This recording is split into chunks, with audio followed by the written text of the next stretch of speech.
Bien, y se dice que García pidió el asilo político en Uruguay porque Uruguay tiene una larga trayectoria de aceptar los pedidos de asilo y de permitir el refugio de todo aquel que lo solicite. Este caso tiene algunas particularidades muy interesantes que vale la pena analizar, y para eso hemos convocado a Sergio Abreu, que sabe mucho de relaciones internacionales, fue ex canciller, y bueno, le agradecemos por estos minutos. Un gusto estar con ustedes, por favor. Bueno, empecemos justamente por definir a nivel del derecho internacional qué condiciones se tienen que dar para que se establezca un asilo político correctamente, en el que Uruguay tenga que decirle que sí, como es de acuerdo a su trayectoria, teniendo en cuenta esto que conversamos previamente con el periodista peruano, que hay una teoría de que en realidad se lo está juzgando por delitos comunes. El asilo político, vamos a empezar, no procede en los casos de delitos comunes, ya sea de inculpar delitos o de ser condenado. Así lo dice claramente el convenio, el acuerdo tratado de 1954. Del que forman parte tanto Perú como Uruguay. Como Perú, Uruguay. Y es un tratado que fue firmado después que hubo una enorme discrepancia en el año 50, precisamente por el asilo político solicitado por el expresidente Haya de la Torre, que es el jefe del partido del expresidente Alan García. Es decir, que para que pueda proceder el asilo político se necesita ser comprobado que es perseguido políticamente. Quiere decir, o por sus opiniones, o por su raza, su religión, o temas que hacen a los derechos fundamentales de las personas. Pero ¿qué particularidades tiene esto? Es que justamente Perú es un estado que Uruguay reconoce como un estado democrático hoy en día. De repente tal vez es mucho más fácil plantearlo cuando del otro lado hay otro tipo de régimen, pero en este caso... Pero en este caso sí lo que procede es el asilo político cuando, incluso al ser inculpado o perseguido por un delito común, existen motivaciones políticas de persecución agregada, que es lo que sostiene obviamente el expresidente Alan García. Y en este caso el asilo político lo analiza el estado asilante, por decir que en este caso es Uruguay, que puede decir que sí o que no.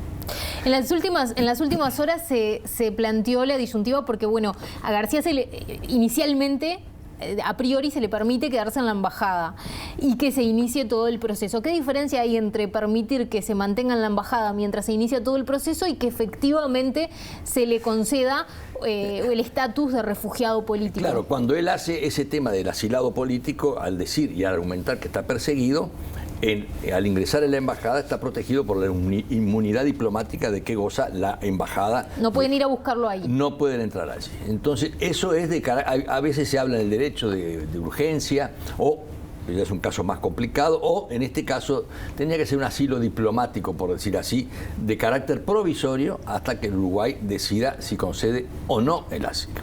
Ahora, ¿cuándo lo concede? No tiene plazo. Pero tiene que, de acuerdo al artículo 4 de este tratado, el Uruguay pide información adecuada al gobierno del Perú, que es lo que ha anunciado que iba a brindar.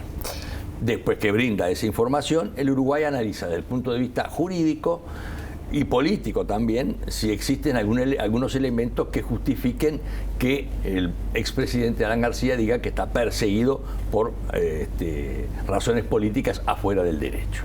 Ahora, la solicitud de asilo argumentada en este sentido está frente a una inculpación, por decirlo así, o alguna investigación judicial en un gobierno democrático que tiene separación de poderes y que procede por parte del Poder Judicial, que está realizando una investigación y que además ha decretado una prohibición de salida del país. Entonces, ya no es un tema como sucedió anteriormente en algunos casos de dictaduras políticas, no, simplemente en separación de poderes, el Poder Judicial dice, mire, yo estoy investigando un delito común y nada menos que vinculado con la corrupción y hechos como se han dicho, de manera que es un tema muy delicado y el Uruguay tiene que mirarlo con un criterio jurídico muy estricto.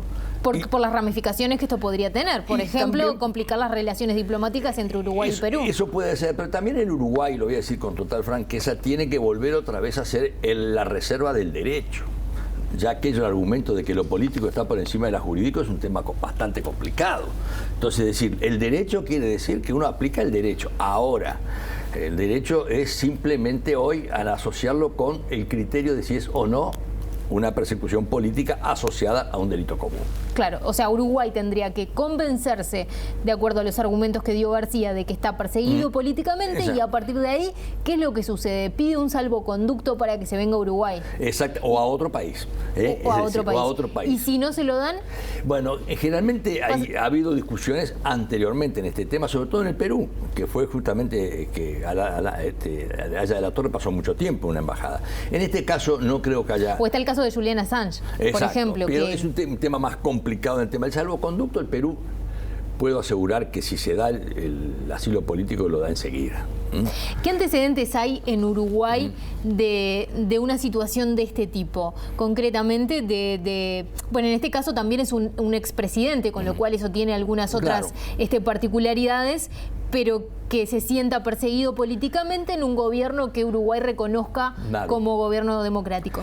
Pero ese tema de la persecución política, si yo tuviera que resumir un caso así, yo recuerdo, de acuerdo al derecho, la situación de Goulart, el presidente de Brasil, que fue destituido por un golpe de Estado y que se asiló en el Uruguay, que vivió en Uruguay mucho tiempo, incluso con su familia. Pero es un tema de ruptura del orden democrático. Aquí se le está pidiendo que comparezca ante la justicia por acusaciones muy graves. Entonces, no es que... Por la que ya han caído otros hasta el expresidente. Claro, último. Incluso hasta hace muy poco, la hija de Fujimori, el propio Fujimori, Toledo, Ollanta Humala, su señora. No, aquí... no es fácil la decisión que tiene que tomar Tabaré Vázquez. Lo que no se puede decir, aunque hay que analizarlo, es que por la tradición del Uruguay hay que concederle el asilo. El asilo no es por tradición, es por aplicación del derecho y por cada circunstancia. Abreu, en las últimas horas leía a algunos analistas en Perú decir que si García había ido a la embajada es porque seguramente, decían seguramente haya sido así, haya tenido algunos contactos previos que le dieron algún indicio de que había, que se podía tirar a la piscina, digamos, que había agua. Sí. Eso de su época como ex canciller era así, es lo usual dentro de la diplomacia. Yo recuerdo, inclusive le puedo decir que en la extradición de los etarras, en un momento se planteó en forma indirecta la posibilidad de que fueran asilados políticos. Y la respuesta fue muy clara: no, señores, no tienen derecho al asilo político porque son acusados de gobiernos de terrorismo. Punto. Es decir, hay que ser el derecho, más allá de la subjetividad que tiene este tema, y más allá de que sea expresidente y todo lo que estamos hablando de un flagelo de la corrupción, y yo creo que tenemos que ser muy claros, más allá de lo que pueda decidir el gobierno uruguayo, que no me gustaría estar en los pies del gobierno uruguayo, pero yo creo que también que... le voy a pedir que se ponga un segundo por los pies para finalizar, en los pies del gobierno uruguayo. Si usted tuviera que tomar la decisión por todo esto que está diciendo, ¿no se lo concedería? No sé, yo analizaría la respuesta que le da el gobierno peruano, que tiene que darse en estos días por el artículo 4 que tiene, se lo va a dar, y después obviamente escuchar al expresidente, pero también el Uruguay tiene que analizar las cosas. Este es el Poder Judicial independiente, está pidiendo continuar las investigaciones, tiene una resolución. Yo no digo que no hay que decirle que no, pero hay que analizarlo, pero no decir antes que sí cuando se trata de un tema tan delicado donde la justicia está actuando en forma normal por la separación de poderes. Sergio Abreu, ex canciller, gracias por estos minutos. Un gusto, muchas gracias.